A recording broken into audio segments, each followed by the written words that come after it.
Declaration of a quorum, we have 7 members present. Welcome to this meeting of College Station Independent School District Board of Trustees. We were elected at large to represent the interests of our community and our state in educating our students. Our mission for our students in this district is success each life, each day, each hour. We adhere to all pertinent laws, policies, and procedures in posting agendas and conducting our meetings. The detailed agenda information was made available to us at least 3 business days in advance, and we have all come to this meeting informed and prepared. We have just completed a workshop session where we heard reports and discussed much of the information needed to make decisions in either this meeting or in upcoming meetings.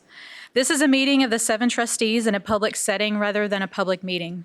As such, public comment is included on the agenda at a specific time and requires us to listen rather than take action so as to abide by the Open Meetings Act.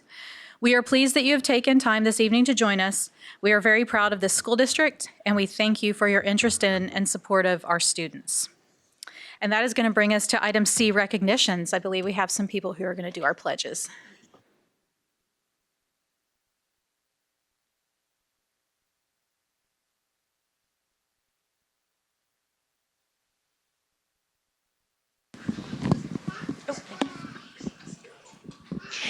Hi guys, welcome. My name is Brittany Kane. I'm the proud principal of Pecan Trail Intermediate School, and we have 2 of our most outgoing 6th grade students with us. If you ever get a chance to personally interact with these 2 young men, highly recommend it. So we have Walt Parkerson, who is a 6th grade student, as well as Reggie Hill, who is another 6th grade student. I'm gonna let you tell them a little bit about themselves. Hello, I'm Walt Parkerson, and I really like going to Pecan Trail. It's really nice. All the teachers are really nice. And my favorite thing about it, I would say, is theater. I'm sure some of you may recognize me. I was in Puffs last semester. So, yeah, it was a lot of fun.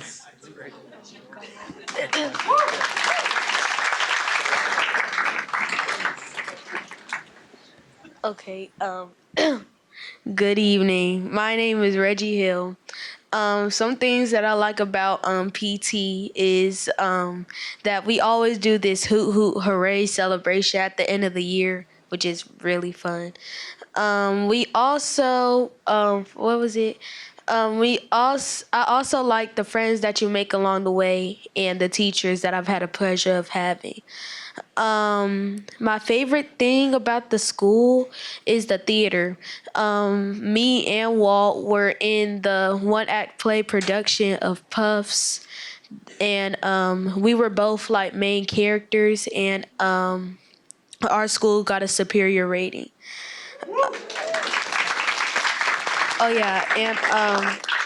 And if you want to, you can come see Annie at the theater company, Bryan College Station Theater Company. Man, this guy, way to go, my man.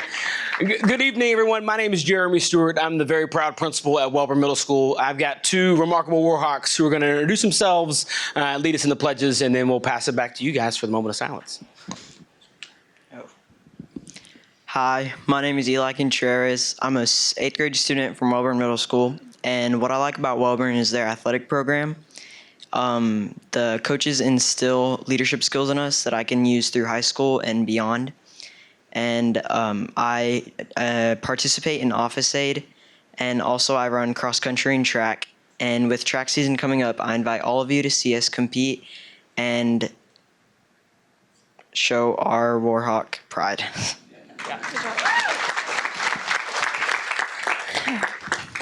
Hi, my name is Lena Hammett. I'm an 8th grader at Welborn Middle School. My favorite thing about Welborn is the kind people I am surrounded by each and every day.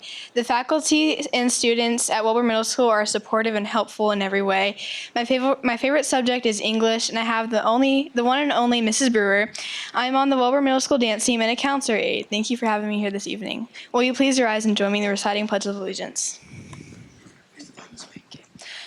I pledge allegiance to the flag of the United States of America and to the republic for which it stands, one nation, under God, indivisible, with liberty and justice for all.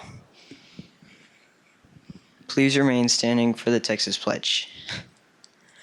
Honor the Texas flag. I pledge allegiance to thee, Texas, one state under God, one and indivisible.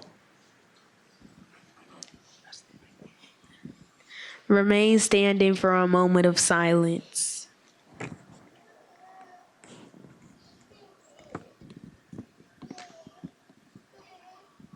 You may sit down. Thank you, guys.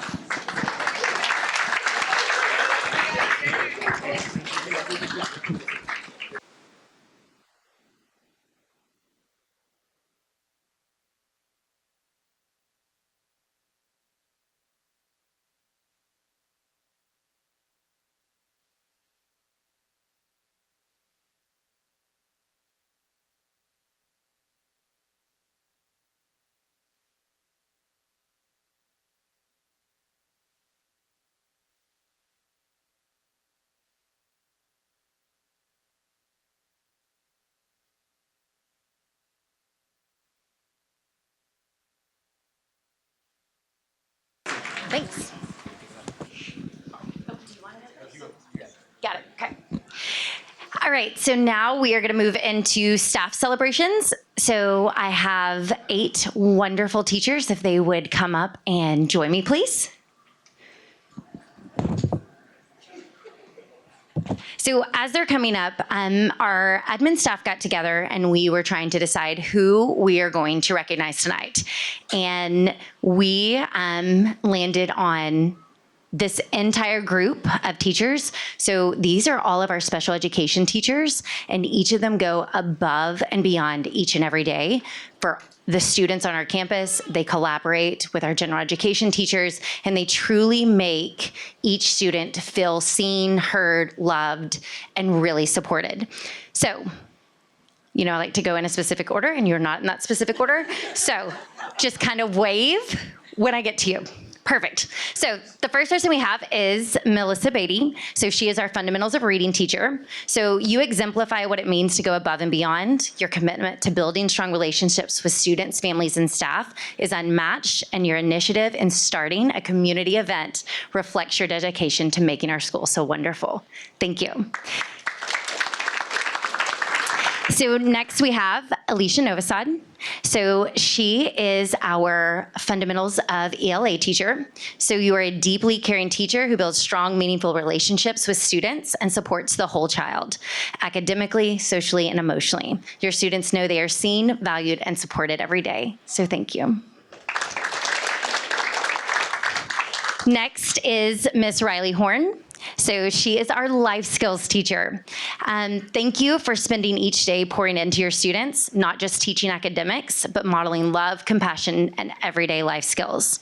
Your classroom is a place where students feel safe, supported, and truly cared for. Thank you. Next is Amy Boriak. So she teaches fundamentals of math for 5th grade as well as co-teach math. So thank you for being such a constant support for our students. Your willingness to move in and out of classrooms and ensure students have multiple ways to learn shows how deeply you care about their success. Because of you, students are able to access learning in ways they truly meet their needs and still feel connected to their peers. So Ms. McLeod could not be here, but she is an incredible support to both students and staff. So she teaches co-teach ELA as well as math. So we truly value her as well. Next is Cassandra Serrata. So she came to us this year. She is a co-teach ELA teacher. So thank you for jumping right in and supporting students from day one. Even as a new member of our campus, your dedication, flexibility, and willingness to help wherever needed have already made such a positive impact. Next is Miss Carrie Owen. So she is our fundamentals of literacy teacher, or dyslexia. We are so incredibly grateful for our amazing dyslexia specialist. She truly loves her students and pours her heart into supporting them each and every day. Her dedication goes far above intervention time. She supports students across all areas of our school, advocating for their needs, building their confidence, and celebrating their growth. And last is Miss E, or Miss Elmoy. So she has a special gift growing students who typically struggle with math, helping them build confidence and find success through targeted support and encouragement. She builds strong relationships, advocates for her students, and truly supports staff with professionalism and heart. So thank you all. We are truly grateful for you guys. Oh, and it is our AP's big 40th birthday. So that's Miss Wolken.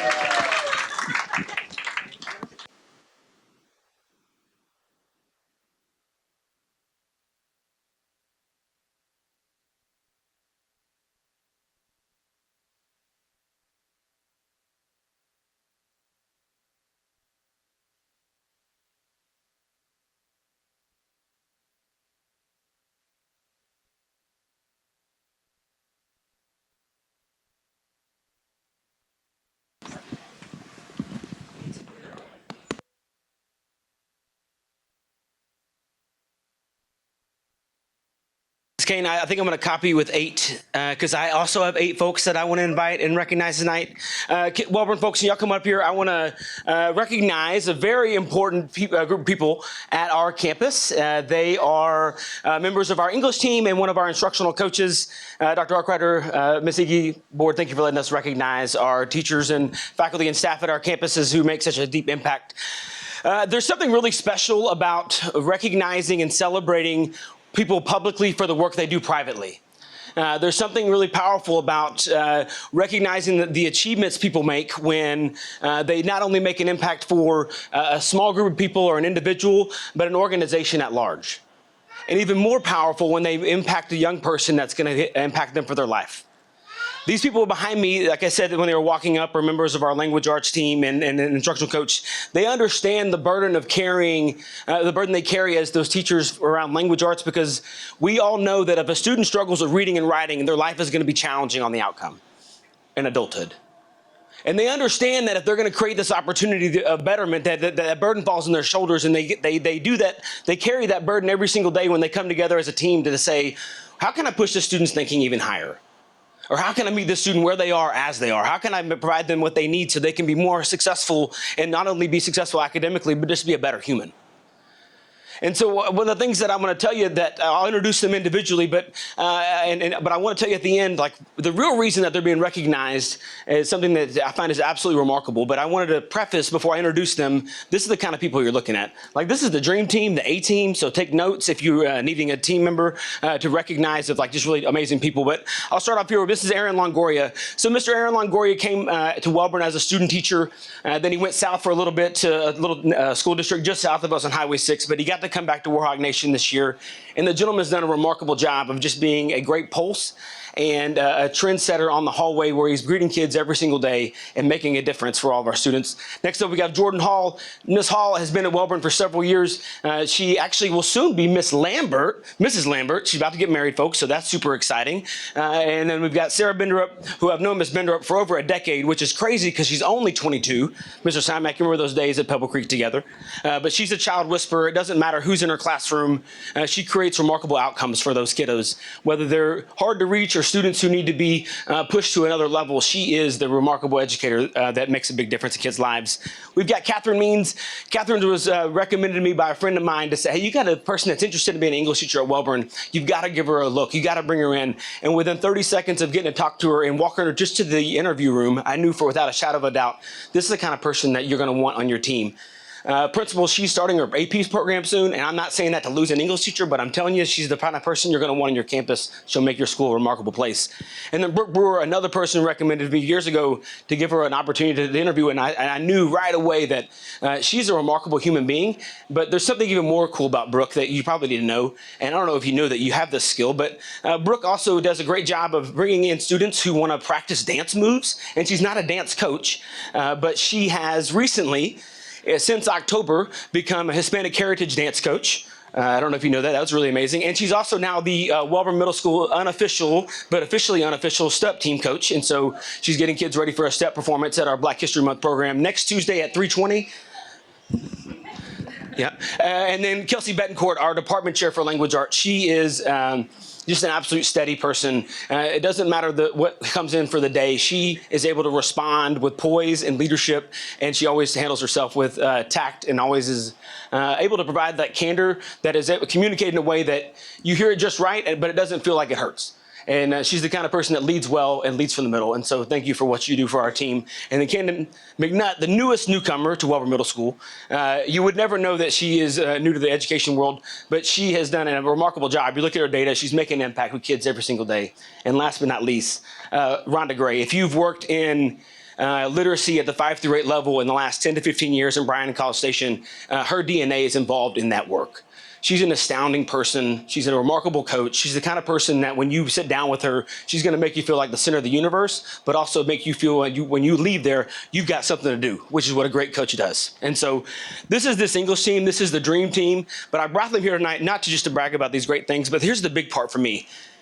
We have a big goal at our campus. And I'll tell the campus improvement goal. One of our goals is to increase outcomes for historically underperforming kids. And this team right here has done something that Welborn Middle School's never done. And we're a pretty high-performing school in a lot of ways. I'm really proud of the work that we've done. But right now, if you take our last year's STAR data for one of our subpopulations, which, and you look at what our middle-of-the-year map data shows, we're projected to have 22% more of our students in this subpopulation approach meets or masters on their STAR test next year. And not that STAR is everything, but dadgummit, folks, that's pretty remarkable. So can you please join me in giving them a round of applause? Because these people do some really amazing things.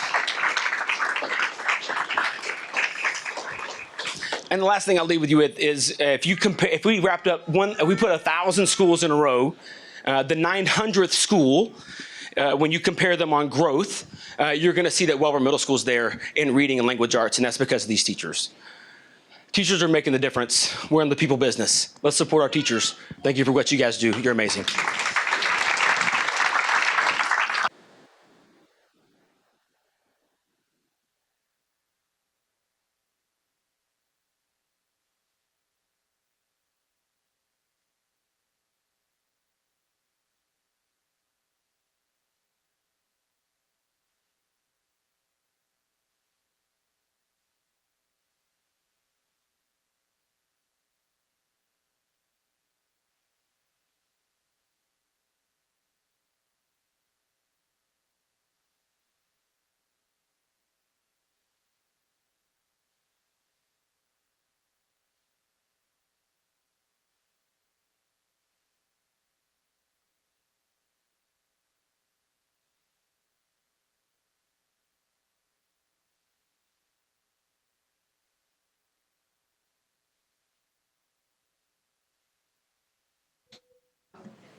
All right, President Ege, members of the board, and our distinguished guests here tonight and viewing online.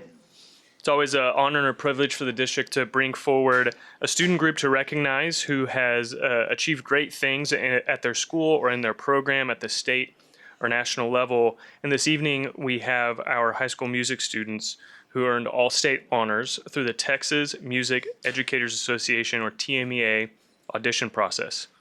These students began that process of competing in the fall semester and advanced through a series of rigorous competition rounds to eventually earn this performance distinction. Earning all-state honors is one of the highest distinctions a Texas music student can receive. Approximately 1,800 students were selected to receive the honor through the audition process that began with more than 60,000 students from across the state. Only the top 3% of musicians who initially audition become all-state musicians. This past weekend, the students attended the TMEA Clinic and Convention in San Antonio, where they rehearsed and performed with nationally recognized conductors on the statewide stage. So all of that to say, this is an incredible achievement by our young musicians, and we're incredibly proud of them for their hard work and dedication.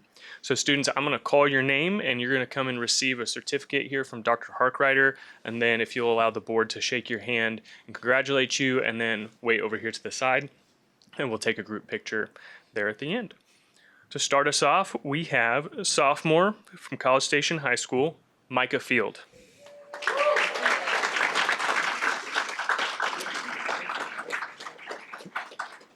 Micah was named to the TMEA All-State Large School Mixed Choir as a soprano too.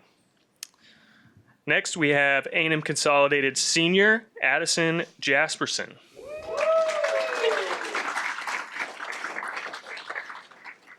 Addison was named to the TMEA All-State Large School Mixed Choir as an alto 2, and then was named as the only vocal percussionist statewide to perform at the TMEA convention. So very distinct and awesome honor for Addison.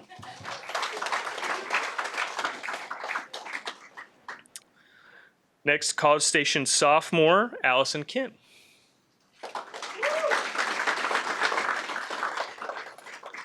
Allison was named to the 5A Symphonic Band for playing oboe. Next, we have A&M Consolidated Junior, Cynthia Culo.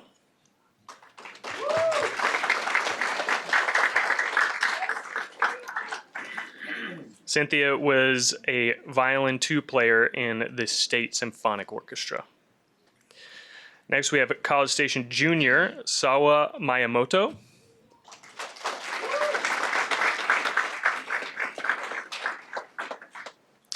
Sawa was a violin 2 player for the Philharmonic Orchestra. Next, we have Fabian Sines.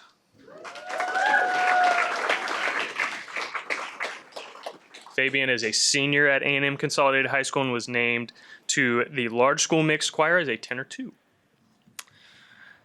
Next, we have A&M Consolidated Senior, Madeline Schmidt.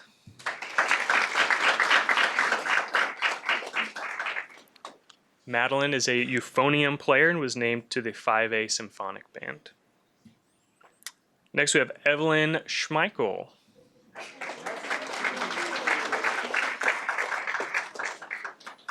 Evelyn is a junior at A&M Consolidated High School, plays the B-flat clarinet, and was named to the 5A Symphonic Band. Next, we have Consol Junior Michael Wu.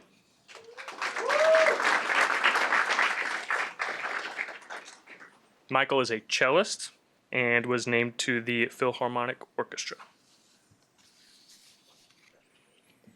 Next, College Station Senior, Joshua Chow.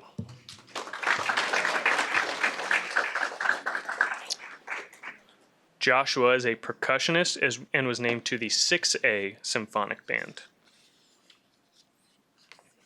And last but not least, we have Grayson Zorn, who is participating in Mr. CSHS tonight. But on behalf of Grayson, his mother is here to accept the award on his behalf. Miss Katie Zorn. Grayson was named to the tenor bass choir as a tenor 2, and I already introduced Miss Zorn from CSHS. She is the choir director. We also have our band director from CSHS, Mr. John Seal, is here. Come on up, John. And our orchestra director from College Station High School, Jason Hooper.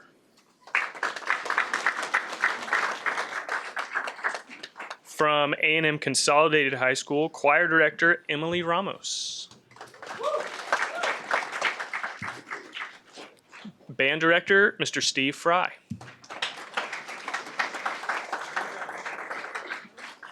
And orchestra director, Miss Mary McNeil.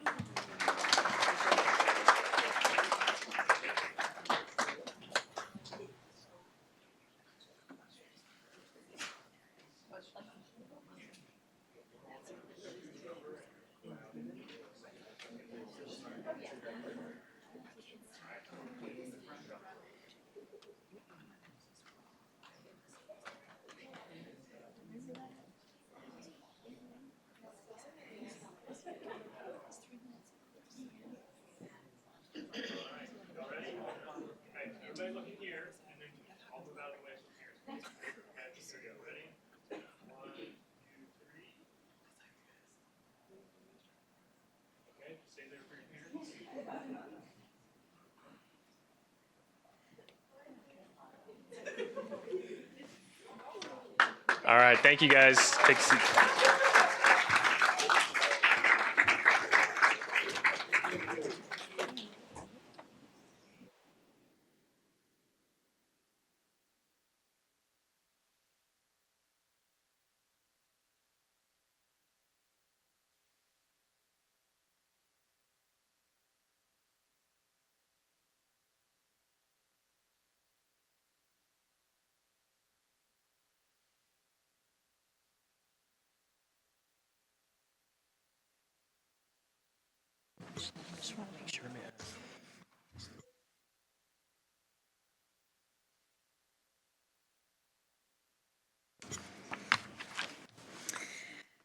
Okay, I just want, before we move on, to be sure that you guys recognize the artwork in the back of our room. That artwork was done by our Pecan Trail and Wellborn Middle School students. So take a minute to look at that before you leave tonight. We're going to move into item D1, which is board reports. Who'd like to start for us? I'll start. Shaq met and we had a wonderful presentation by Ms. Clinkscales on all the CTE programs that we currently offer and everything we're about to offer. And it's just amazing all the opportunities these kids are going to have. So super excited about phase 2 opening.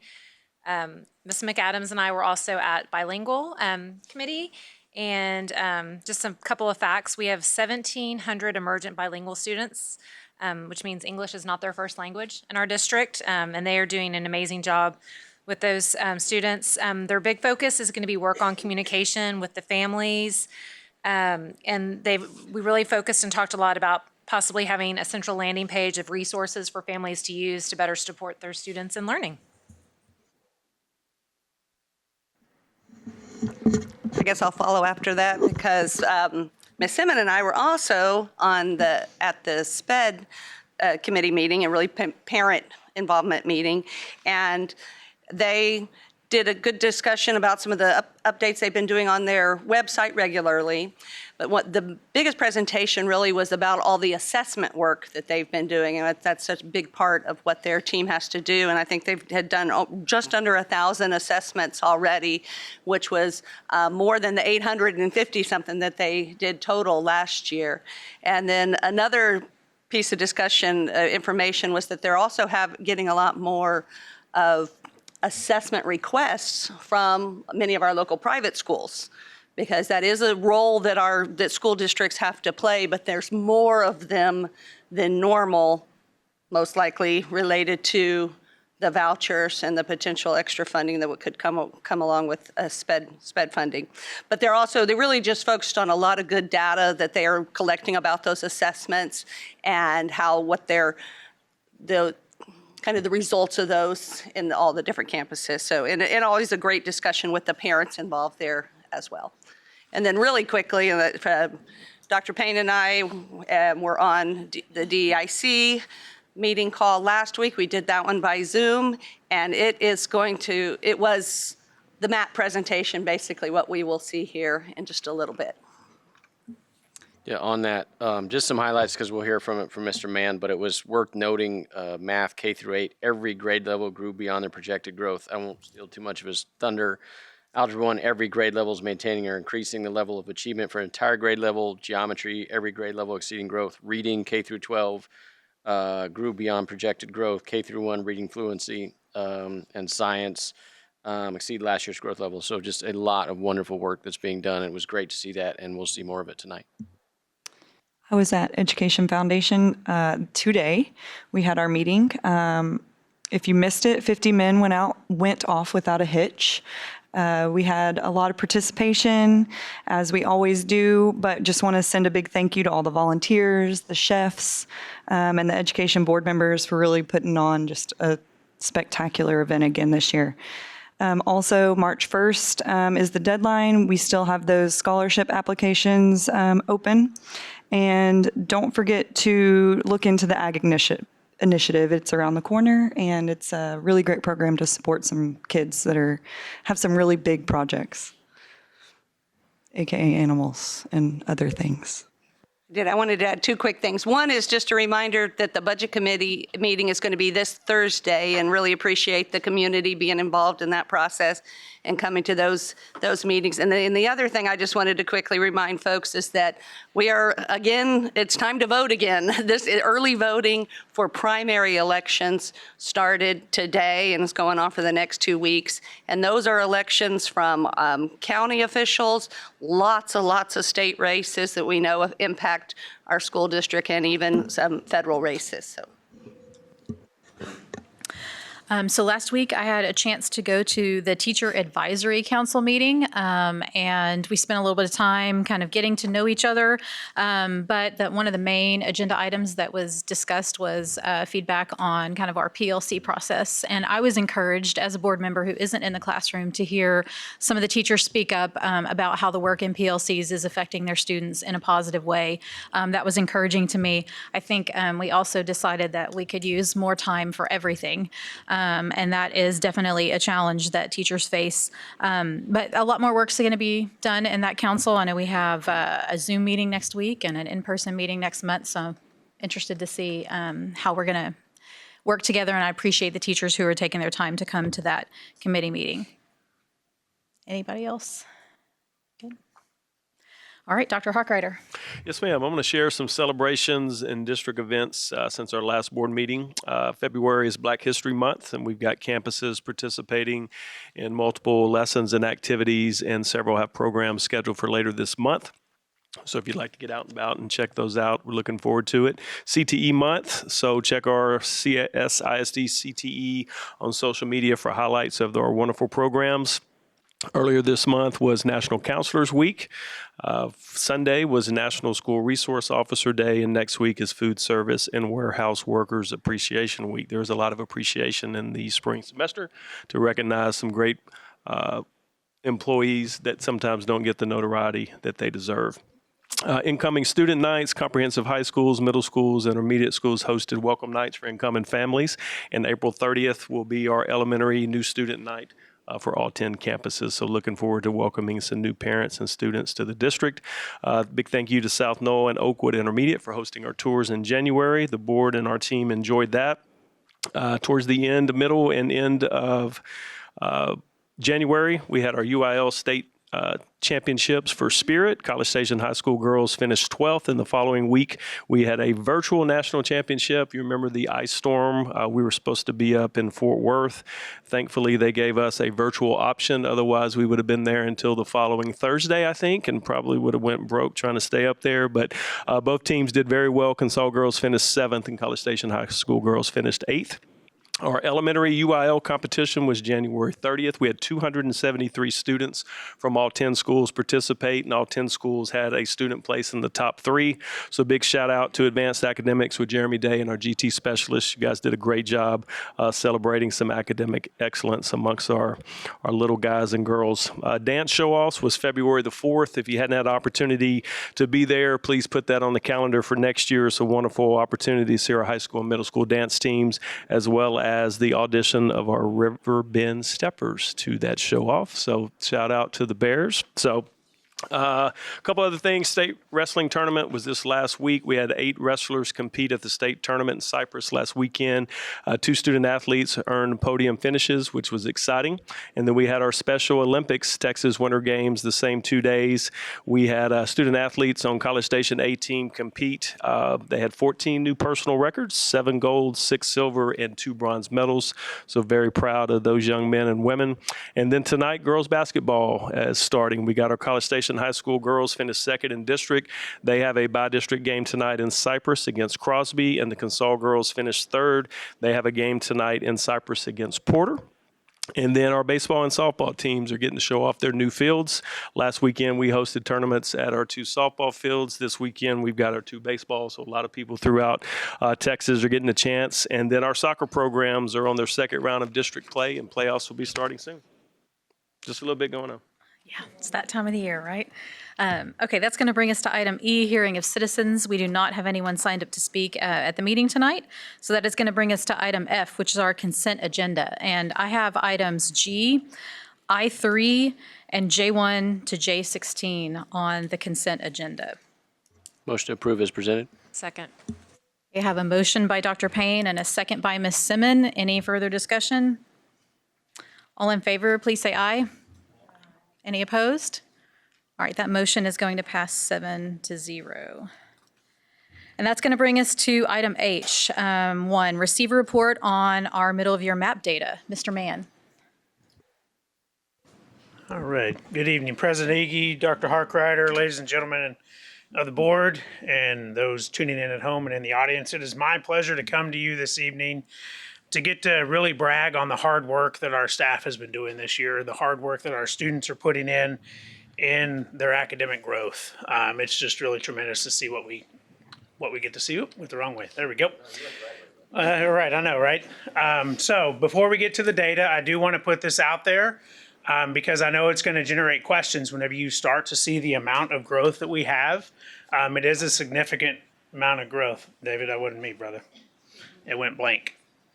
While David's getting work out, I can kind of talk through this. So I contacted our map consultant whenever we started getting the results in. And I talked with her and I said, hey, just talk me through this because this is really great, but I want to make sure I understand, right? And so she told me that there are 3 contributions to what we are seeing. Okay, so the first contribution is that MAP changed their norms, and we'll talk about that. I sent some information out about that, but they changed their norms. They changed how the MAP assessment asked questions to the students, and I'll talk about that. And then she brought up the work that we're doing in College Station around PLCs and the focus on standards. So with the norm process, NWEA has built into their structure that they redo their norms every 3 to 5 years. And what this does is allow us to continue to rely on the data that they have because they compare it to a very large, diverse national data set, and that's exactly what we see. Whenever we look at these norms, we know that our kids are not only compared to other students in the state of Texas, but across the nation and within their different grade levels. And this is a very valid and reliable assessment process that they have established. The norms at a glance, so you can see the numbers here across the bottom. I'm not going to read them all to you, but this shows you the process that they go through in their renorming. It's a 2-year process and literally millions of scores from thousands of schools and millions of students is within their database. And so whenever our students in College Station complete assessments, it is definitely part of a big data set. And so the first contribution with this has to do with the renorming. And this has been seen across any academic data since COVID. And so it was very well reflected with what NWEA found whenever they went through the renorming process, is that they began to see the academic performance of students across America. I kind of like how she put it. The curve got squished a little bit at the top. Right, so the overall achievement dropped a little bit because of the impacts of COVID, and what they found in their database is on the left side where that tail is on the students that are not achieving at the higher rates is a little bit wider gap, and on the right side where the tail is, it's actually a little bit tighter gap. And so this is reflective in our data all the way through whenever we look at it. And so whenever they talked with us, as well as the literature that you can find from the website, from MAP's website, you'll see this graph if you look at their norm data of the shifts. And so you can see on the left side where it talks about achievement, that the kids that are on the left side of the curve, so if we're looking back to this left side of the curve here, those are the red arrows that we're seeing on the achievement side. And so this aligns with what they're seeing within their data sets. And we'll look at that here in College Station. And then you can see on the growth where we're seeing growth within the norms as well. Contribution number 2 to the change is that MAP actually changed how the program asked the questions to the students. And so just as a really brief reminder, for those of us that are not familiar with MAP, or if you heard it once but you need the reminder, MAP is not a test designed for you to get 100% of the questions correct. Okay, it is designed to ask you questions until it gets to about the 50% correct and about the 50% incorrect. In fact, on the assessment reports, it has a measure that tells us the percentage correct for a child. And whenever it's around that 50 range, that tells it's right where it needs to be. And what this process does is it allows the program to then establish what they call the RIT band. And the program is designed within the RIT band to ask questions Previous to this change, it would ask a child a question that might have been a 5th grade question. The next one could have been an 8th grade question. The next one could have been a 3rd grade question, and then a 6th grade question. It would iterate back and forth between grade levels within the RIT band. Okay, so say Dr. Harkrider is a 5th grader and he has a 210 RIT band score in science, and it would ask 210 to 220 RIT band scores for him up and down the grade levels. Well, with this change, now it's going to exhaust the 5th grade level and then go to 6th grade or go down to 4th grade. And MAP talks about with this change, what they're seeing is actually a greater focus on the standards and more accuracy with the results because it's driven more by the grade level and it's not as random between the grade levels. And so it's a stronger connection to what we're seeing. They believe it increases the validity of the assessment and the kids get less frustrated because they feel like they can do more on the test. So, and what changes have been observed by NWEA in their data set. And so you can see here, reading, language, arts, and science did not show a significant difference between the two versions of MAP growth, meaning before the change, after the change. Students are scoring higher in winter and spring in math, and then higher scores are being seen in winter and spring on the reports that are higher than typical. And so this is something they told us because of the COVID impact, schools that are achieving well are going to see higher scores compared to the normative data set. And so that's something to be expected. And then third, like I said, our rep brought this up to me and she said, Jeff, you guys have been doing a lot of work around standards. And so whenever you talk about standards, you assess on standards and you give students what they need versus just continuing through the curriculum, you're going to see a tremendous impact in your data. And so she was very supportive of the work that we're doing based upon our assessment. So all three of these have contributed to what we are seeing in our data. And then the last thing I want to do is just to make sure everybody's talking the same language because it gets a little wonky whenever you talk these things. And the biggest one is this one, the percentage versus the percentile. And so just like it says, a percentage is a number expressed in a fraction of 100.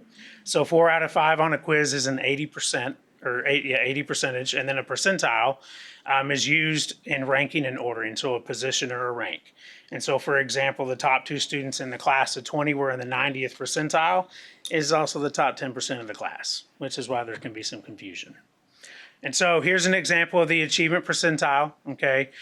So the percentage of students in the NWEA normed group for a test and a grade that a student's RIT score is equaled or excelled, or exceeded, right? And so the student with a percentile rank of 72 scored as well or better than 72% of comparable students within the group, just so that we're all on the same page of what we're talking about. We see this all the time. What is a RIT? I get this question frequently, and a RIT is the abbreviation of Roche, that's the researcher in unit. That's how they came up with it. It's their thing. But really what I want you to think about this is it's an equal interval scale. Think of a ruler and a child standing in a doorway and you're measuring their height every year. Okay, it doesn't matter what grade they're in as to how many inches they grow. They grow when they grow. And that's kind of the stance that MAP has in their assessment as well. And then observed growth, this is the actual change that we see between assessment windows. And so for us, we are currently looking at the fall to winter growth and achievement data. So August, September to January. And then we do compare winter to winter in this because that's, as a system, we want to see how we're progressing over time by grade level as well as by cohort.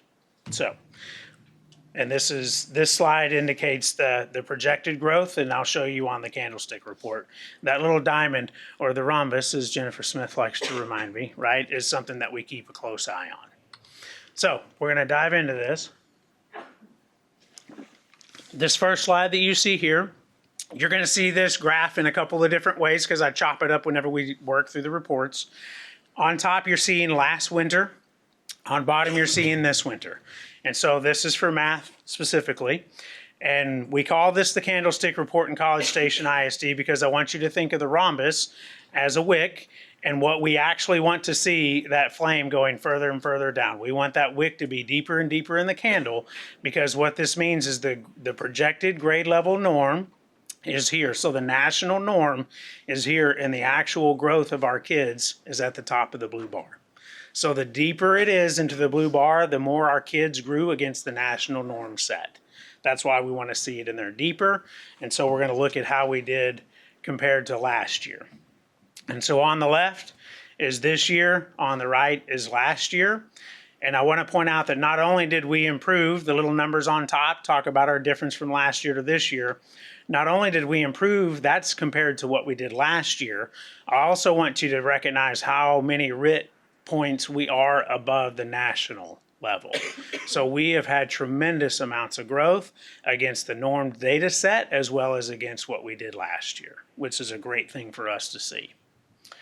And so this is math 5 through 8. And so the same thing, you can see the percentage points that we have against ourselves, and you can see where the normed projected growth is as well. And on this slide here, and we'll have these versions of these slides as we go through the different content areas, but what you're looking at here, the titles have it, Math K-8, percentage of students meeting or exceeding their growth projections. And so part of the assessment, whenever you look at it as a parent, is it's going to tell you a projection for your child. And so we track that projection to see how are we doing from winter to winter, year to year. And what is very exciting to me about this is that customized piece for the student, to be able to see, am I doing as well as I think I am, or am I doing better than I should be, right? And so this means by the entire grade level that 70% of the grade level in kindergarten met or exceeded their growth projections. That's down 1% from last year for kindergarten. But you can see this K through 8, and the great thing is we've seen jumps all the way through. Okay, and then I put a little arrow under this 8th grade mark here at the end because if you've had a child go through College Station ISD, you're probably familiar that come middle school math, kids begin to separate out. So we'll talk about that here in just a second.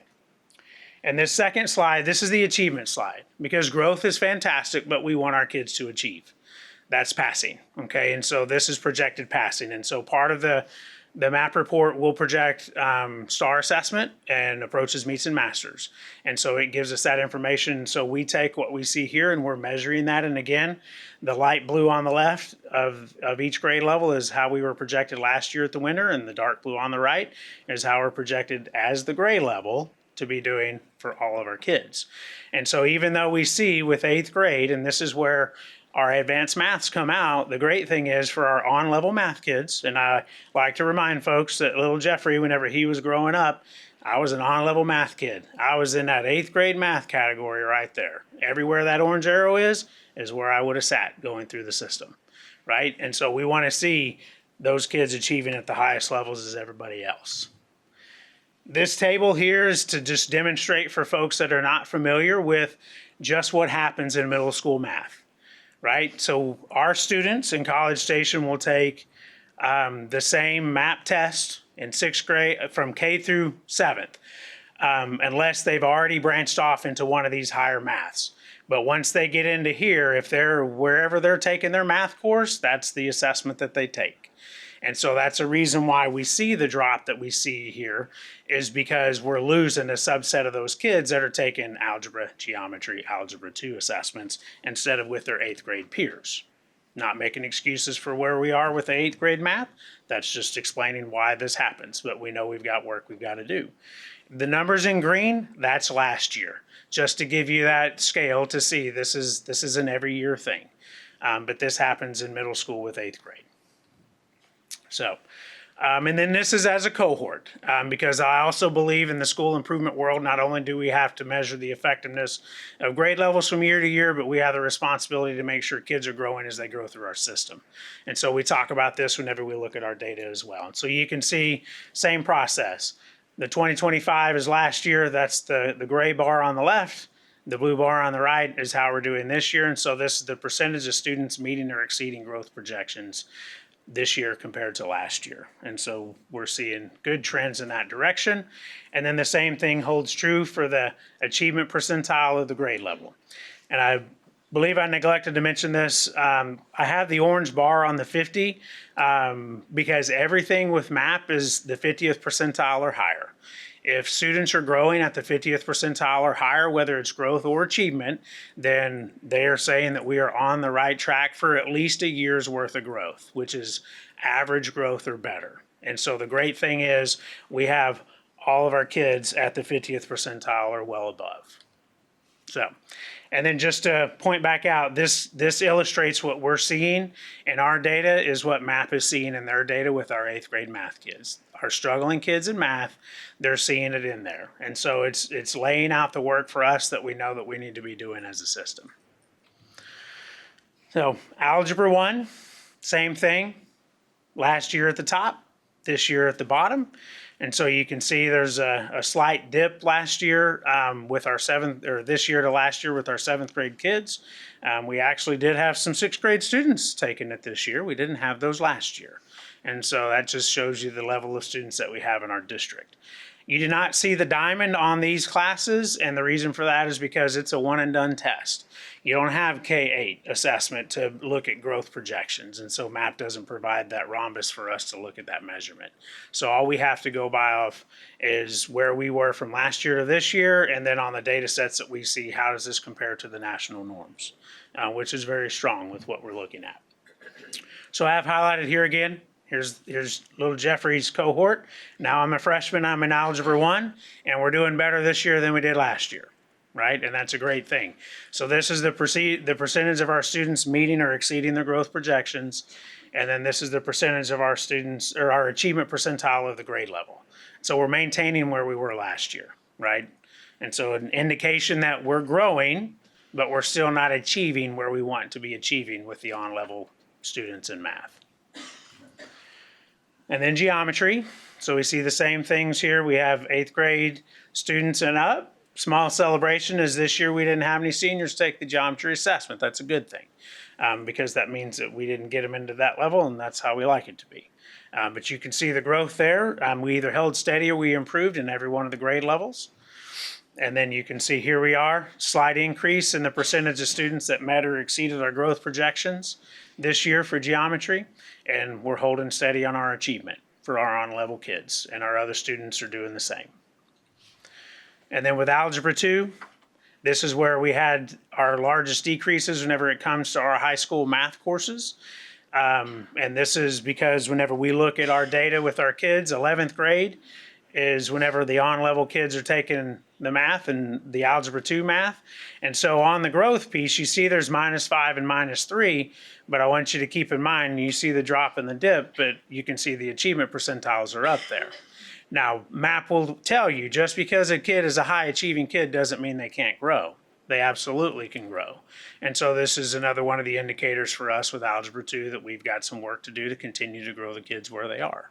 But it's still very strong data that we're seeing with our students. But we did see a drop in the achievement percentile of our on-level courses. Okay, shifting on to reading.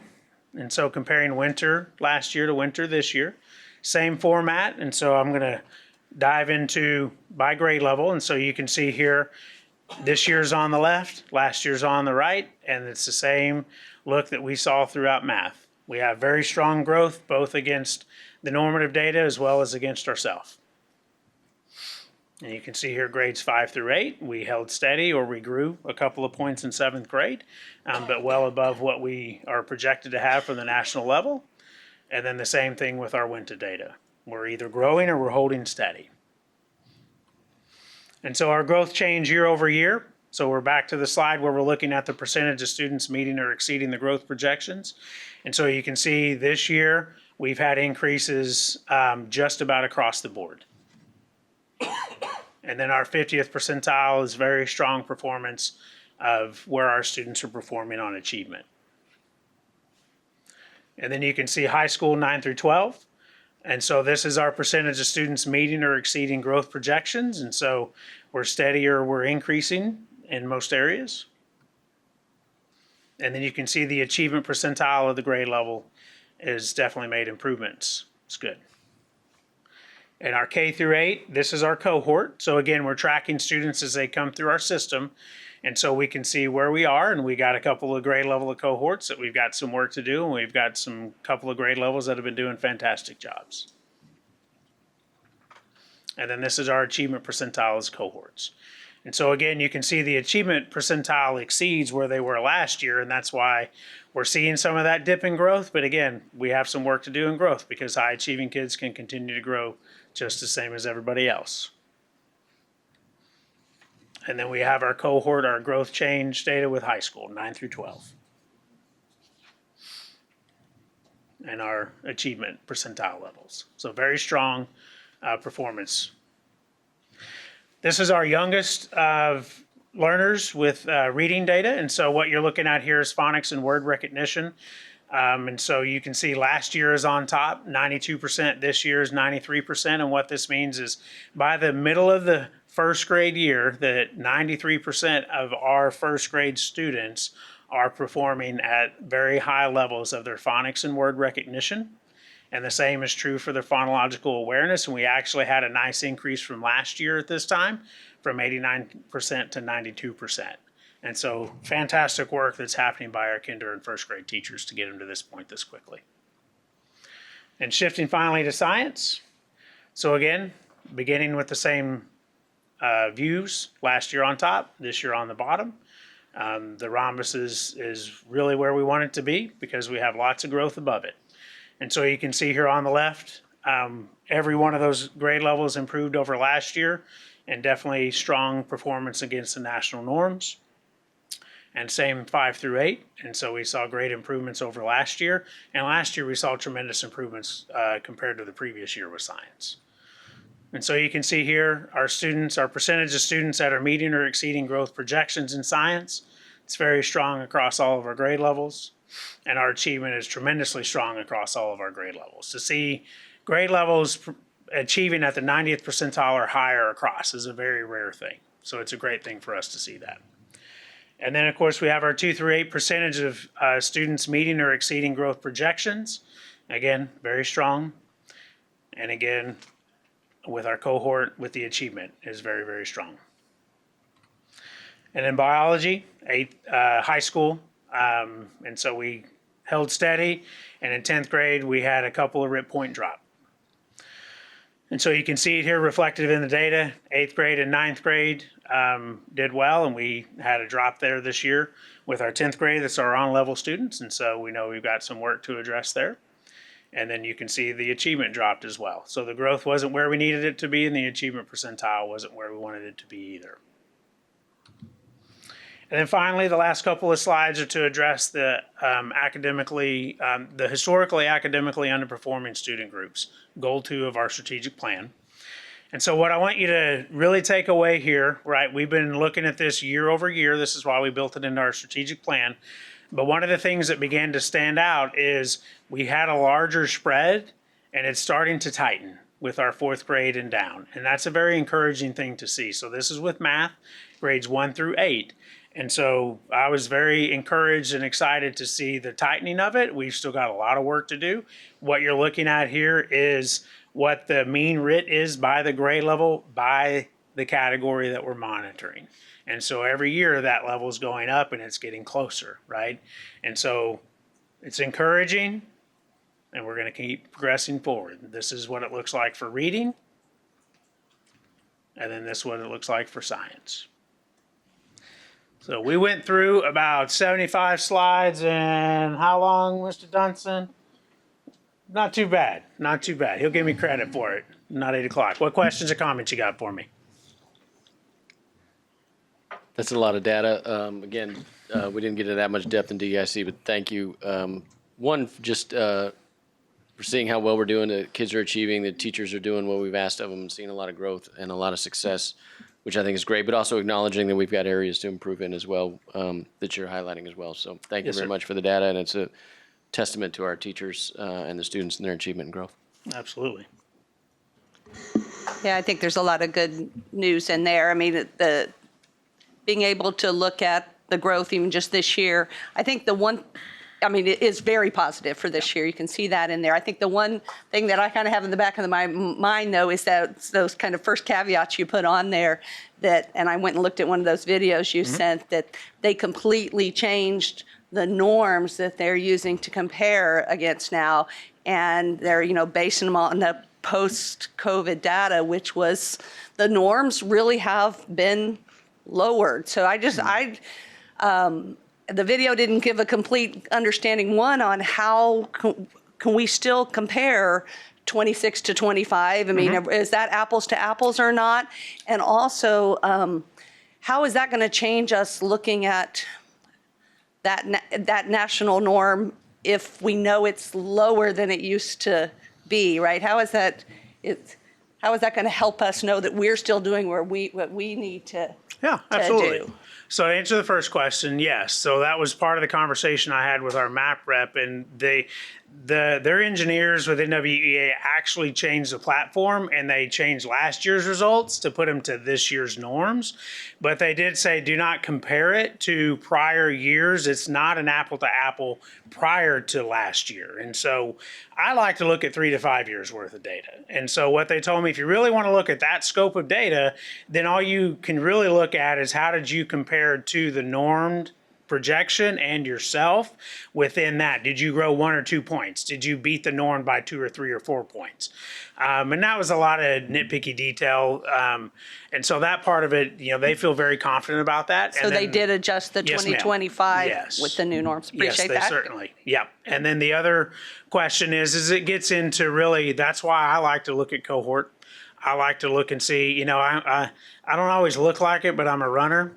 And I subscribe to the theory of Garmin, beat yesterday. And so we need to keep doing better than what we did previously. And as long as we're beating our previous benchmarks, we're headed in the right direction. And whenever it comes to STAR and we start looking at how we're going to do, we can't worry about the other districts and how we compare to them.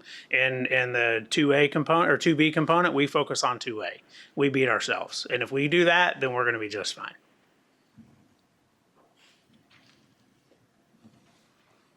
I saw so many positive things in that, and I appreciate that, and I appreciate that we have a system that we actually can look at and nationally normed test.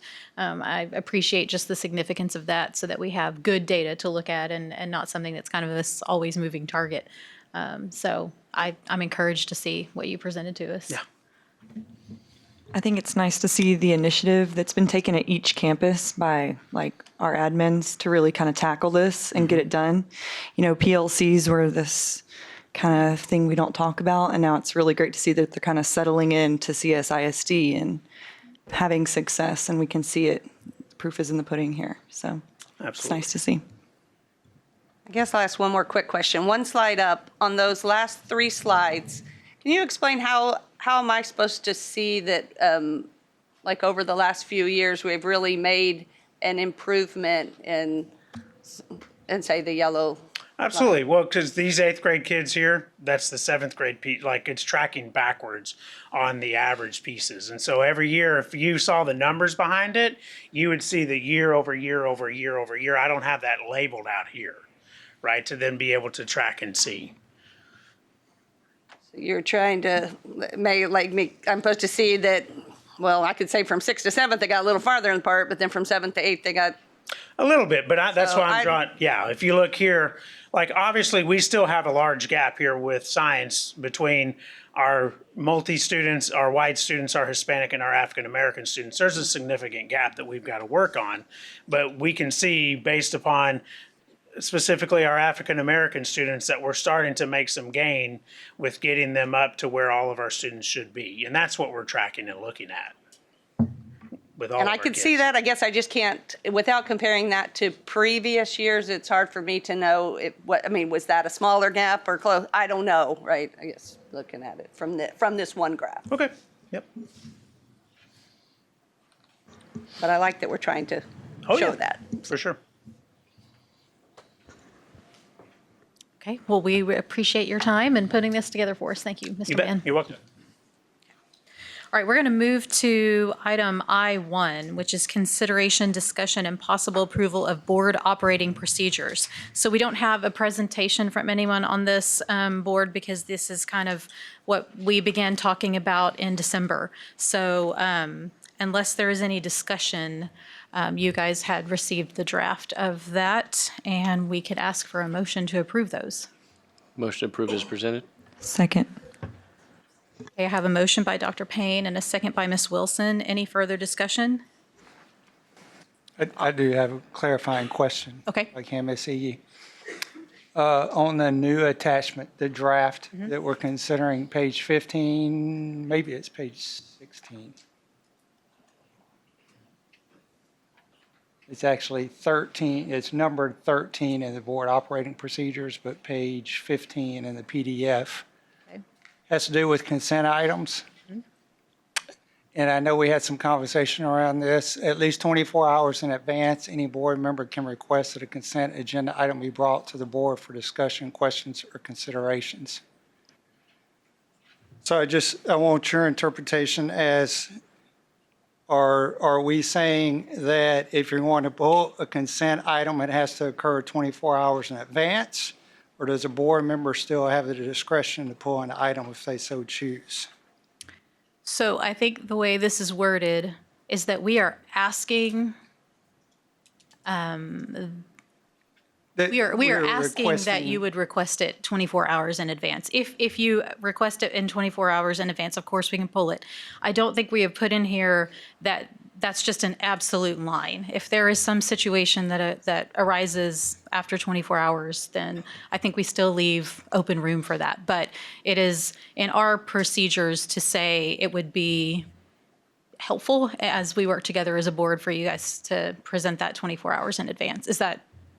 Got it. Can we write some clarifying language with that then, so it's not interpreted otherwise? Because if I'm the only one, then I'll get by it. When I read it, it doesn't say to me what you just said to me. And so if it could simply be something along the lines of, it is encouraged, it is requested, Say impossible 24 hours. it is asked We just of or added, requested. if possible, at least 24 hours in advance, any more board member. Okay. Would that be appropriate? That's fine. I don't want us to add restrictions to ourselves. And I don't want us reacting to one meeting and a particular occasions and restrict what we can do with consent items. So I think Sure. if we can make sure that wording is more clear, then that would be my question. I don't want to wordsmith it too much. So if we're okay with saying that we are going to add the words "if possible" to that part of the item, that would be helpful. I do think the intent here isn't to take away the right of a board member to take something off of consent. The intent is to say that communicating with each other in a timely manner and allowing the district to be able to be prepared if there's something that you want to discuss that's on consent agenda. So that is my intent when that item was brought up for discussion in December, was just to be able to help us all be prepared for the meeting better. But I think that would be appropriate to add those two words. Thank you. Is there anything else? Yes, I had something. So it may just be my confusion, but on the board member visits to campuses, number 3, I went back. Just so I can. What's that? Can you It's tell me what page page 10 on the PDF. Okay. So I went back and watched the 31-minute workshop discussion because I thought I must have just missed this. But the board never discussed changing that language, which seems like a governance issue. I'm curious, how did that end up getting changed? This is under board member visit to school campus activity. So it changed from board members must notify the principal of visits to campuses to board members must notify the superintendent, and the superintendent shall schedule the visit with the campus and attend the visit with the board member. I'm curious. Yeah, I talked to the executive committee and requested that be put in there. That's not what the memo said. The memo said the changes in these procedures came out of the workshop in December.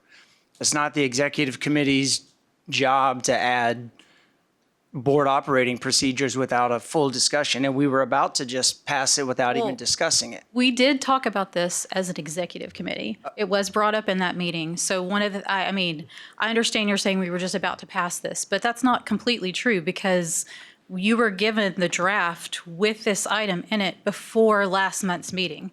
Okay, so you've had some time to look at it and bring up a concern if there was a concern in an item. So I'm not asking you to pass this tonight without any discussion, but we did give out the draft. I sent all of you guys a note and said, hey, because someone was concerned that this wasn't on the January agenda for discussion. And my response to the board was, we're giving you the draft so that you can look at it because we're going to come back in February and approve it. So I guess I would have just expected that if someone had a serious concern about one of these items, that they would have come to Dr. Harkrider or myself. Well, the serious concern is that this is something that should be discussed publicly, and we can't do that except in a meeting when it's on the agenda, which is what we're doing tonight. Okay, well, then we can discuss publicly what you're concerned about this item. I don't have any problem with that. Well, I'm very concerned with the governance around the executive committee adding this with no discussion with the rest of the board and not even mentioning that in the memo. So it makes the memo read false because it says, you want me to read? I'll read the memo. I'm not trying to be difficult without actually having I actually closed mine. Can somebody read the memo from Mrs. Stovall that specifically says this came out of the December workshop? I think it's a generalization that the changes to board operating procedure came out of that workshop. I don't think she's meaning Well, that's what it says. I think that my bigger thing here is that there has been some request by at least some board members to clear up the language around visiting school campuses. I know when I came on as a board member, it was explained to me that, hey, we know you're a parent, we know you're going to want to be at activities. If there are, events at a school, you are welcome to be there. But we as board members should not just be at a school campus for a kind of ambiguous reason, right?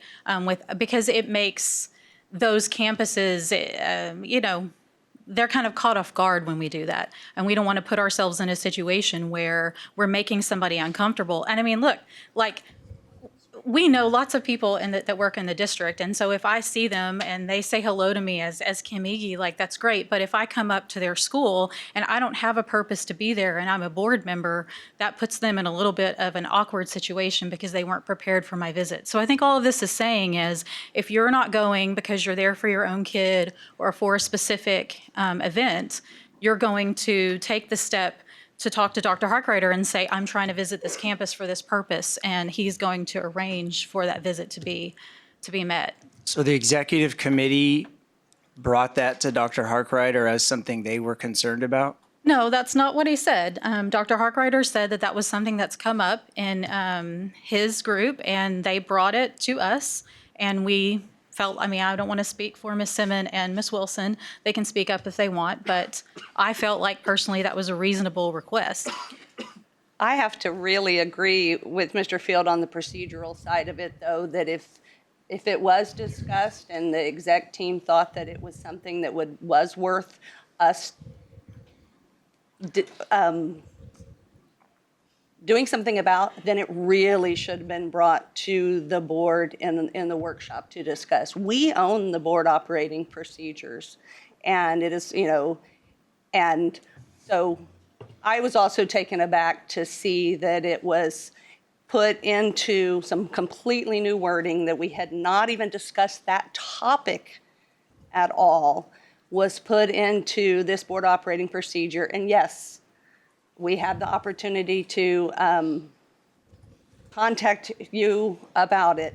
But I also believe that, again, we sat and talked about it in December. We had an opportunity if we wanted to have, it could have been brought to us at workshop in January as well. But to kind of just put it in there without really bringing it for us to discuss, I thought really should not be the way that we operate as a board in an open session. So I do want to make that statement. Now, we can talk about this specific item as well, because I have some issues with it also. I do as well. The executive committee, did you guys study other board operating procedures around the state of Texas to see what precedent was there for this? No, I did not do that. I know that I feel like this isn't, I guess I feel like the only change that we're really making in this is that instead of you going to a principal, I need to look back at the wording now because I don't have it right in front of me, but is instead of you going to a principal to set up a visit, you're going to the superintendent. No, the superintendent will attend the visit with the board member. Is that the part that is concerning to you? I'm trying to understand is. because this is the first I'm Yes. hearing about the concerns. So you're concerned not that you are going to the superintendent to ask, but that the superintendent is going to attend with you.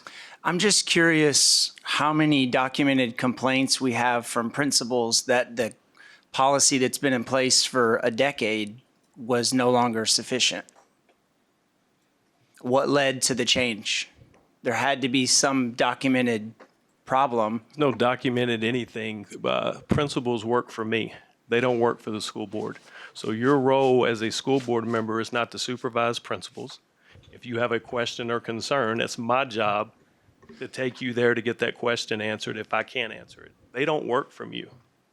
And so for you to schedule a meeting with a principal, for whatever reason you want to schedule a meeting, is not under your purview as a school board member. I don't think You it's. have one employee, that's me, not principals. I don't think it's scheduling a meeting with the principal. It's going on to a campus. You notify the principal about a campus visit. Correct. But as a school board member, if you're not going to supervise or see your child or whatever's going on an event, Wellborn's Black History Month, whatever that is, what place would you have on that campus? To see that the decisions we're making in board meetings. That's my point. That's not your job as a board member. That's my job, and that's my committee's job, my cabinet's job. First of all, I think, isn't that the point kind of the trustee tours? I mean, I know when I go to campus, I'm trying to go as a parent, right? Like, I'm not going as a board member. And I think it's kind of nice to keep those things separate. And I agree, like, you probably should be like, hey, I have some questions for this campus, or this has come up. But back to what Kim said, this has been given. And if there was some concerns, which it seems like you and Kimberly have some concerns that maybe have been discussed prior to this meeting already, because it sounds that way, then you should have maybe come to the president and discuss it so that we could have had some discussion before the vote. That's But we can't. You reached out to each of us. I brought up some things that I didn't agree with, and she followed up, and we had a conversation about it. And there were things that she said were my ideas that she said, I don't think those are great ideas. I'm like, yeah, I get it. That's fair. I just wanted to make my peace, and we had a perfectly reasonable conversation beforehand because we had all the information and because she reached out individually. And we can also communicate via email at any point. We don't have to have a meeting. We're allowed to communicate openly, and that could have happened before this. And remind everybody that there is a motion on the floor. And also, these are not buried in here. We weren't trying to hide anything. These are in red in a document. So they're very, very visible. And we've had this document now well over a month. but we couldn't discuss it publicly unless we were sitting in a meeting, unless I misunderstand the Open Meetings Act. That's true, but you do have the opportunity right now to talk about it, which is what we're doing. So I do think that, I'm going to be honest with you. It's really tricky because the way this wording says is when they are not attending a scheduled activity. So no one is saying that a board member cannot show up at Black History Month or cannot show up at the Console musical. I mean, I do these kind of things, even some that my kids aren't involved in because I want to go to those district events. So it's not saying that you cannot be a part of everything in the district, everything that your child does. It's saying that when we as a board member are going for something that is not scheduled, we do not want to put a principal or a teacher or anybody into an awkward situation where we've shown up and they don't have any prior knowledge of that. I will be honest with you. I do know of one situation recently where a principal was uncomfortable with a board member that had come up to school for something. And so it does happen. And I think we have to recognize the difference between just the personal relationships we have and even the relationship I might have with a principal because I've got a kid there or am on the PTO or something versus like the relationship when I come as a board member. It's different.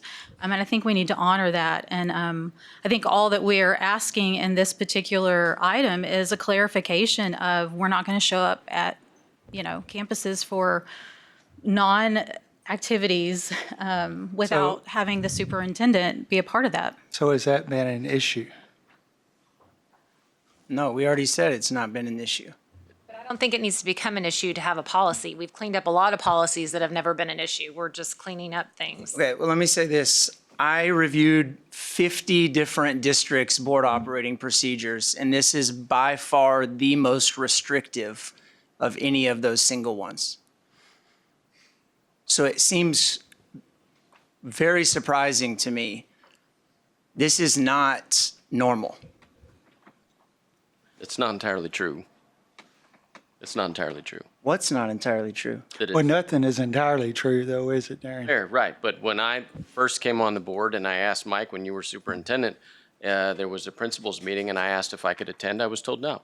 And Mike just explained why for the same reason that Tim explained. Principal's meeting is not the same as not being able to go onto a campus after you talk to a principal and they say, sure, come anytime. I don't understand why this is literally unprecedented.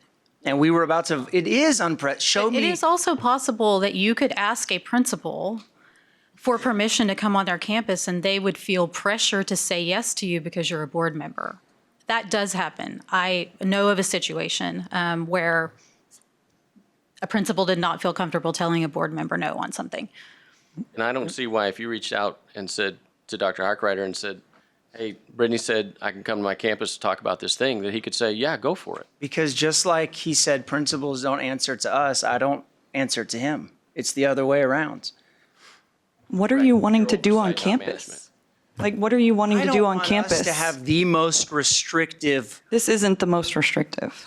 Can you show me other districts? Can the executive committee that approved this show me the other districts that have this rule? What are you wanting to do on It campus? doesn't even have a clause, I guess, that would allow parents, that talks about, well, parents, of course, should be able to go on campus if they have a meeting with their kid's teacher. Of course, a parent should be able to go on campus if they want to go have lunch with their student. Of course, this parent could go on if they want to take pictures or they're helping out, with the musical. It doesn't even say that. It doesn't need to. This is the board operating procedure. It's not a parent operating procedure. We've got to divorce ourselves from being a board member and a parent. Okay, but then how about just a community member? Can I go on to? What's the difference there of me going for a community member reason then versus, So I'm a community member. To me, when we step on campus, sometimes I feel like we disrupt learning because teachers feel like they're being watched. Oh, there's a board member here.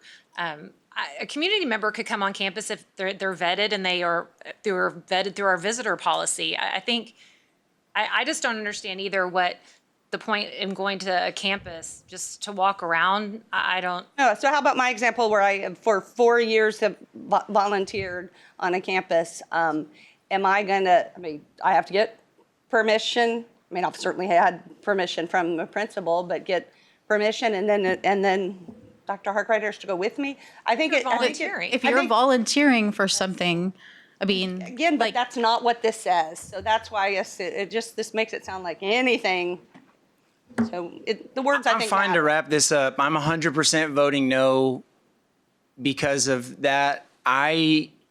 I've been told multiple times in this conversation that this is not the most restrictive, and nobody has given me a single piece of data to say that. So I've looked at more board operating procedures about this specific topic clearly than anybody else here. Then why didn't you send that to us? Why didn't you share Because that we with us? can't do that aren't there You open can send an meeting email rules? that says, hey, we can send those emails. And what would be the purpose of that if we can't discuss it? So we can't, I so will we can say email about it. You the can one absolutely thing- email about the it. one thing Those are that- available for open record. that definitely would be allowed is when we sent this out over a month ago and you had a concern about that item and a question about it, it certainly would have been allowed for you to reach out to either Dr. Harkreiter or myself and say, hey, where did this come from? That would be allowed. You can ask a question to the superintendent or the board president, really, about anything. And if we say, hey, that's something we need to discuss in an open meeting, then we can, put that on the agenda and make sure it happens. But if we don't know that there's any concern about any of it, then that we don't know to I wanted it specifically have that discussed discussion. in an open meeting because I think it matters. And I think the way it was handled from a governance standpoint was not appropriate. And I think the fact that, and I'll be delighted to be proven wrong, and I will eat crow if I am at the next meeting. I'll lead off with that. But I could not find another campus. In fact, I'll say this last thing, and I'm happy for us to vote Brian's operating procedures for their board says to please let the principal know and please let the office, the superintendent's office know so that they can send someone to record that you're on campus and promote it in the media. So it could not be more opposite. And I'm very surprised that we don't see a problem. And there's nothing so unique about our districts that we would need to have the most restrictive rule around who can visit campuses. And I'm very surprised that we don't see that. I don't think that's our job. We were elected and entrusted to be trustees. And if part of that is us contacting a principal, a policy that's been in place for decades with zero documented cases of it being a problem, I don't know why we would change that and go to this incredibly restrictive language, but that's all I'll say about it. I do appreciate that one of the things that we've also put in place is our board visits to schools, because that's a way that we can have the principals set up time for us to see things and we can promote them. We always do. I feel like that's done in a more structured way where it's not as disruptive. You know, we're all going at once. It's not as disruptive as if I just say, hey, I've decided I'd like to go see these elementary schools, and then they have to set things up for me. So, you know, I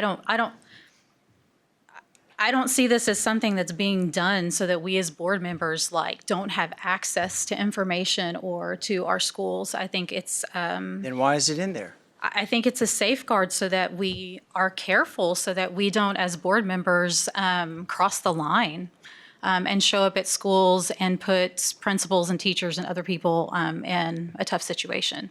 Okay. Well, we are, as far as I can tell, the only district that is choosing to go this far and restrict board member access to campuses without the superintendent. And that does not seem like a prudent idea, and it certainly doesn't seem well-researched and thought out. I do have a comment. Okay. So it seems like we're putting much more restrictions around something than is in the prior board operating procedures.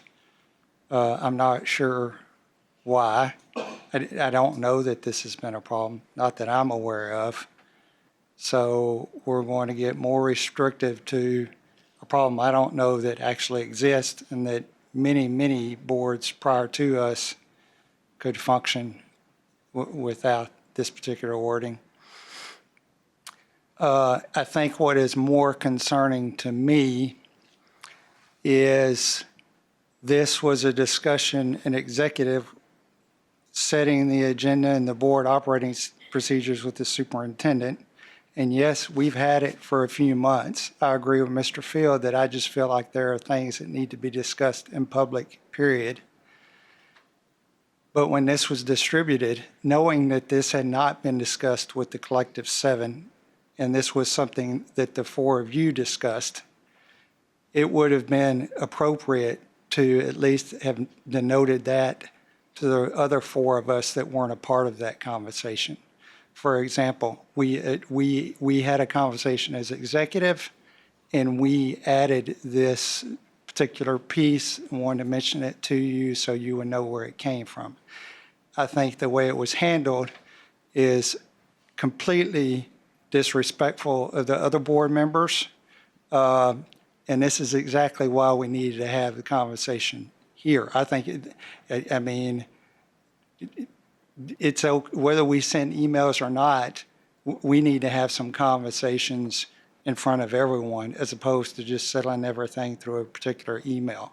I don't know what would have been settled through email, because you couldn't imply a decision of any sort, because then you're leaning toward a walking quorum on this particular item.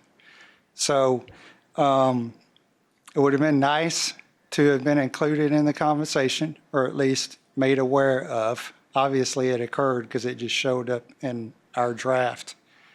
And I think we are looking at a more restrictive approach to a problem that, to my knowledge, doesn't exist. So with That's where I stand on this. I don't, if board members were just showing up to campuses and causing issues with teachers or principals or whatever the case may be, those board members should be addressed by the board president. And I honestly, I don't have a problem with calling Dr. Harkrider and saying, hey, I'd like to visit Principal so-and-so at this campus, and letting him know, even allowing his office to schedule it on my behalf. Where I start to go, where it begins to feel like we need our hand held, is where it says he's going to attend with us. So that is concerning, not concerning. That is where I begin to feel like this is the superintendent's operating procedures as opposed to the board's operating procedures. So if I heard you correctly, he's the one that recommended this wording to the executive. When you were superintendent, Mike, you had a standing principals meeting, right? There was a principals meeting regularly? You're absolutely right, with the executive team and the leaders of the school district. Right. And I asked, You're absolutely right, but we're talking about visiting a campus. We're not talking about sitting in a principal's meeting. Right. I asked, am I able to attend? I was new, and you said no. And one of the reasons you gave me was you will make the principals uncomfortable. Okay, I don't expect you to agree with me, Dr. Payne, but it doesn't remove my opinion on this. That's fine. I'm just bringing up why that this would be valid, where what you were asking for at the time was a simple heads up so that it could be orchestrated, so that it could make sense as to why that. Right, and it wasn't a problem, so we didn't put it in the board operating procedures. But I was told I couldn't have contact with them, right, without your approval. That's what you had told me. I'm going to disagree with that. You tend to remember things that benefit your perspective, so I'm going to disagree with that. Telling you what our conversation was. I don't remember that conversation. Here's how this was from my perspective, and if anyone in the room feels that I've done them wrong, then I apologize for that, but here's how it went from my perspective. We're in the process of looking at board operating procedures. We're trying to kind of clean up some stuff. We're trying to clarify a few things. So that's when you look at board operating procedures and go, hey, is there something that we want to be more specific about? And yes, this item was brought up by Dr. Harkrider and his team. And the rest of us in the executive group felt that it seemed reasonable to us. I did, when we came out of executive session, send you guys the information that we've got the draft, and take a look at the red items. So I wasn't trying to hide anything that was in that draft. I mean, it's kind of hard because we had a conversation in the December meeting, and it was a pretty lengthy conversation like this one. And then we give this to the team and say, hey, will you kind of write up everything we talked about? So there's a number of things that might not be the way, wanting to add, if possible, to this line item. So I don't have any problem with people discussing things or bringing concerns. I don't believe that I was trying to hide anything in this draft of board operating procedures, because I did communicate to you guys, hey, this is what it is. Take a look at it. And I invited everyone to reach out to me if they had any concerns. And it's okay to discuss it now too, but everybody could also, if they had a concern, have come to me sooner and said, hey, this is my concern. I'd like to go ahead and talk about it at such and such meeting. And I would have said, okay, just like it's okay right now to talk about it. But in the end, I don't think that this is coming out of an ill intent. I think that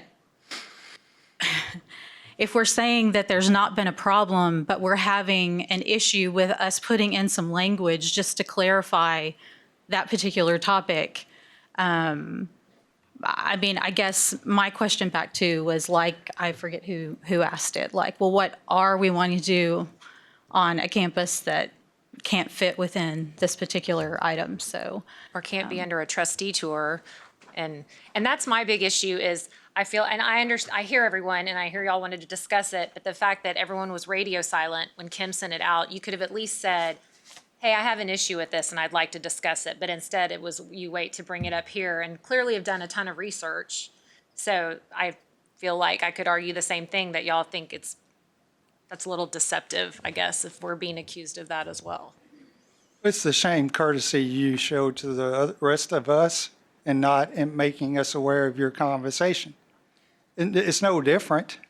How many other changes on the board operating procedures were not discussed in the workshop in December? I don't think anything else on here did not come from the board. There was And you're right. That's kind I of the could have point, I think. specifically said in that email, and, you know, I wish now that I had.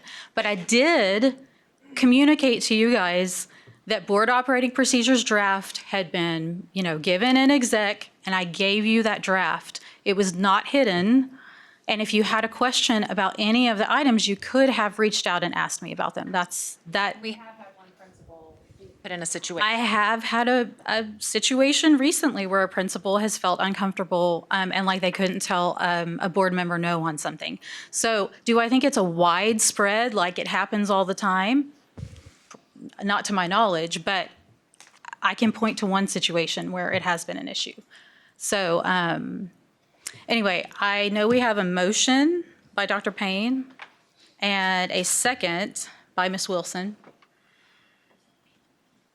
If there's no further discussion, I'm going to ask for all in favor to say aye. Aye. All opposed? Okay, that motion is going to pass 4-3.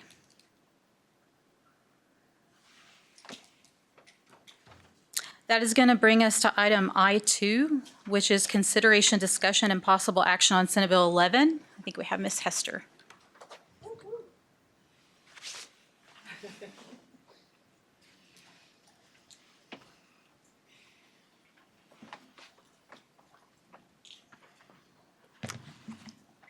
Good evening, members of the board.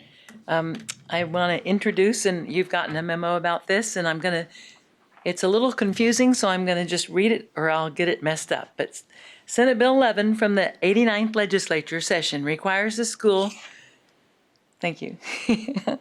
Thank you, Les. Requires that the school boards consider whether to adopt a policy requiring every campus of the district to provide students and employees with an opportunity to participate in the period of prayer and reading of the Bible or other religious texts on each school day.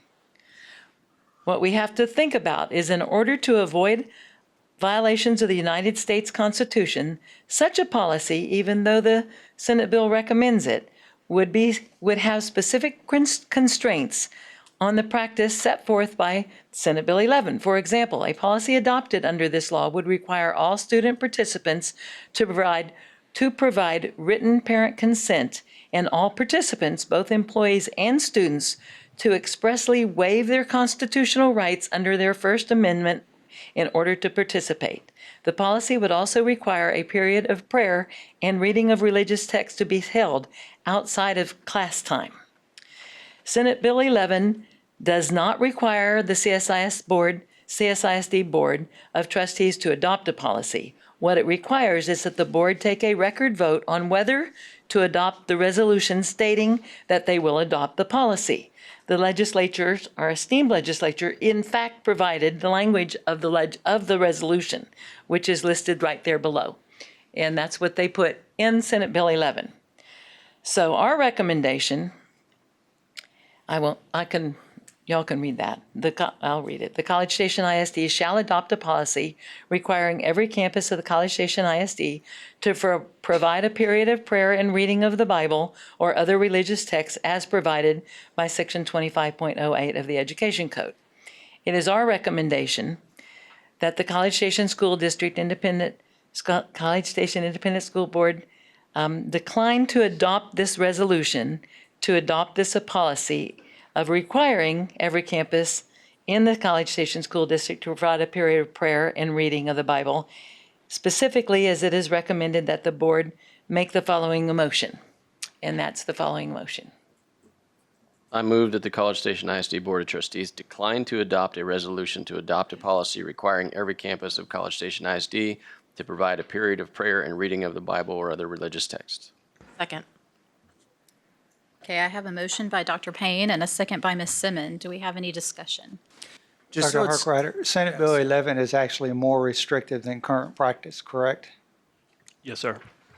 Yeah, that's what I was going to say. Just so it's clear, if anyone's only tuning into this meeting and missed the last one, we do a moment of silence. If a student wants to read their Bible and pray and it doesn't disrupt class time, they're able to do that. This doesn't I don't want somebody only tuning in tonight to think we're saying we don't want students to have the right to be able to pray and to read their Bibles. We don't want it to be as restrictive that it actually becomes an impediment to the learning we're trying to do in classrooms and causes issues with who's going to watch which kids and teachers, all that, right?